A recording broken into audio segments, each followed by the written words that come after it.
Salut, comment ça va aujourd'hui? Alors, aujourd'hui, on se retrouve pour un deuxième Posons les bases. Et là, on s'attaque à un concept un peu plus compliqué que les lois de Newton, parce qu'on va pas se mentir, les lois de Newton c'était quand même bien soft. Et aujourd'hui, on voit les lois de Kepler. Donc, il faut savoir que les lois de Kepler, c'est au programme de Terminal S.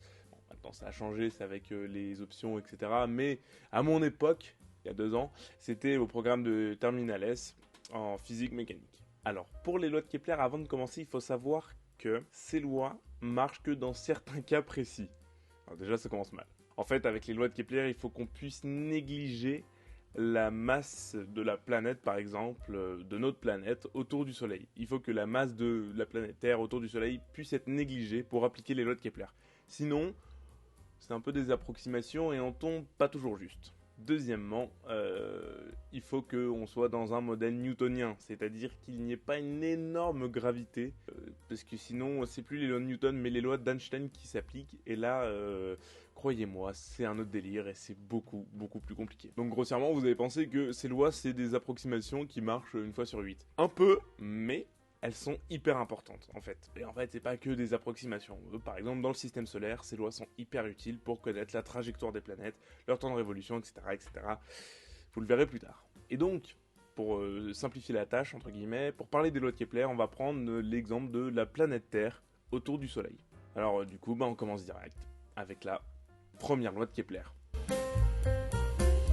La première loi de Kepler, c'est la loi des orbites. Les planètes décrivent une trajectoire elliptique autour de l'un des foyers, et dans le système solaire, un des deux foyers est occupé par le Soleil.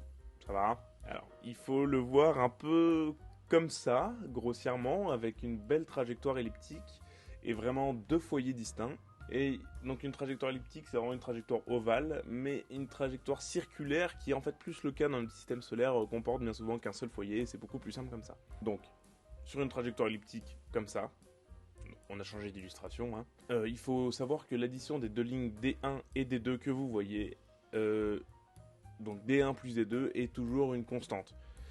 C'est important et c'est même plutôt logique. Et en fait, nous avons les foyers F1 et F2, F2 qui est occupé par le Soleil dans ce cas-là. Et il faut savoir que l'axe que vous voyez au milieu est très important. Et cet axe, on l'appelle le grand axe. Retenez bien ça, ça va nous servir pour les prochaines lois. Et en fait, voilà, c'est tout pour la première loi. C'est juste les planètes à trajectoire elliptique dessinent une ellipse autour de deux foyers dans notre système solaire. Et du coup, on s'attaque directement à la deuxième loi de Kepler. Et cette loi, elle s'appelle la loi des airs. Et en fait, elle nous dit juste que sur une orbite, une planète autour du Soleil dessine la même aire sur le même temps, peu importe où elle se trouve sur son orbite. Alors, qu'est-ce que ça veut dire? En fait, l'interprétation la plus logique de cette loi qu'on a, c'est que plus la planète est proche de son foyer, plus elle tourne vite. Donc, il faut donc comprendre que la vitesse d'une planète autour d'un astre ou d'un foyer n'est pas constante. Plus elle s'en rapproche, plus elle accélère. Et plus elle est loin, plus elle est lente. Donc je vais mettre une petite illustration ici pour que vous compreniez bien. Avec le temps, avec les temps écrits delta t, on voit bien que les planètes dessinent des aires A1, A2 et A3 autour du S. S c'est le Soleil. Et ces aires A1, A2 et A3, sachant que delta t est toujours le même intervalle de temps, en fait toutes ces aires en rouge sont égales. Alors qu'est-ce que ça veut dire d'autre? Ça veut dire que si la vitesse d'une planète n'est pas constante autour d'un foyer, ça veut dire que si on prend par exemple la lettre T majuscule qui est définie par un temps de révolution, pour notre planète Terre, 365 jours, un temps de révolution autour du Soleil, qu'on se comprenne, alors à T divisé par 4, la planète n'aura pas parcouru 90 degrés sur son orbite, mais plutôt l'aire totale de son orbite divisé par 4. Mais sur une trajectoire parfaitement circulaire, chose qui n'existe pas, mais imaginons que sur une trajectoire parfaitement circulaire, alors là oui, sur T, grand T divisé par 4, donc une révolution complète divisée par 4, là oui, elle aura effectué 90 degrés sur son orbite. Mais, pour toutes les autres trajectoires qui sont en fait plutôt elliptiques, c'est pas vrai. C'est juste son aire totale divisé par 4. Mais, vous l'aurez compris, en fait une trajectoire circulaire pour l'application des lois de Kepler n'est pas vraiment intéressante, parce que ça n'a pas grand sens de les utiliser du coup. Donc je vous remets cette illustration pour que vous compreniez bien. En fait, voilà, il faut le voir un peu comme un truc en 2D, avec la trajectoire de la planète autour d'un astre, elle tourne, et sur t est égal par exemple 10 jours, et bah elle va effectuer la même ère de partout. C'est comme ça. Bien joué Kepler d'avoir trouvé ça. Et enfin, la troisième loi. La troisième loi de Kepler, la loi des périodes. Alors là, c'est un peu plus mathématique. Alors avant c'était aussi mathématique, hein, mais l'équation pour retrouver vraiment les aires, etc. par rapport à l'excentricité et tout, c'est un peu à gerber. Donc bon, on verra ça un peu plus tard. Le carré de la période P d'une planète, donc c'est une période, c'est le passage 2 fois au même endroit, est directement proportionnel au cube du demi-grand axe de la trajectoire elliptique de cette planète. Donc cette formule, a cube sur p carré est égal à k, et k est constant. En fait, les lois de la gravitation universelle énoncées par Newton permettent en fait de trouver cette constante k en fonction de la constante gravitationnelle grand G, et ensuite de la masse grand M du Soleil et de la masse petit m d'une planète.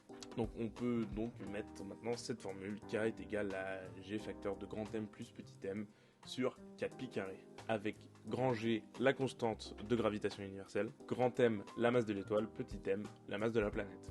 Et 4pi carré, bah là, c'est comme ça, c'est 4pi carré, c'est 4 fois pi au carré, quoi. Et en fait, on marche très souvent avec la formule newtonienne pour cette application de la loi de Kepler, parce que du coup, c'est beaucoup plus simple de la calculer. Et juste, on n'utilise plus la lettre P pour période, mais T au carré sur A cube. Et la formule arrive donc comme ça, T carré est égal à 4pi carré divisé par G facteur de grand M plus petit m, fois A cube. Et en fait, on simplifie la chose par T carré sur A cube est égal à 4pi carré divisé par G facteur de grand M, avec toujours T, le temps de révolution de l'objet, A qui est égal au demi-grand axe de la trajectoire elliptique. Donc j'en ai parlé tout à l'heure du grand axe et je vous ai dit de le retenir. Le grand axe, c'est toute la trajectoire elliptique d'un bout à l'autre. Le demi-grand axe, c'est le demi de ça, c'est ça divisé par 2. G avec la constante de gravitation universelle, petit m la masse de la planète, grand M la masse de l'étoile. Vous avez compris quoi au bout d'un moment. Et comme je l'ai dit au début de la vidéo, vu que dans les lois de Kepler, normalement on néglige la masse de la planète petit m, et ben en fait on tombe même avec cette formule encore plus simplifiée, où t carré sur a cube est égal à 4pi carré sur gm environ. Mais on est dans les approximations avec les lois de Kepler, donc on n'a qu'à dire que ça marche. Et donc voilà pour les lois de Kepler. Alors c'est un petit peu plus compliqué, il y a des concepts un petit peu plus chelous que pour les lois de Newton, mais en fait elles sont aussi très très importantes, car en fait ces lois nous permettent de connaître beaucoup de choses sur les astres, surtout donc dans le système solaire. Elles nous aident à décrire la trajectoire des astres, la forme de l'orbite, la vitesse des astres autour de leur foyer, et la durée de la période au bout de laquelle l'astre a effectué un tour complet. Et elles sont vraiment utiles pour tout un tas de choses. Dans le système solaire, bon voilà, beaucoup de trajectoires circulaires pour les planètes, mais une comète qui vient de Tatooine, là, et ben elle a une trajectoire hyper elliptique en fait. Elle va aller aux confins du système solaire et revenir tout proche du Soleil. Et ça, du coup, les lois de Kepler sont hyper importantes pour vraiment connaître les deux foyers de la comète, etc., le temps de révolution, la loi des airs, etc.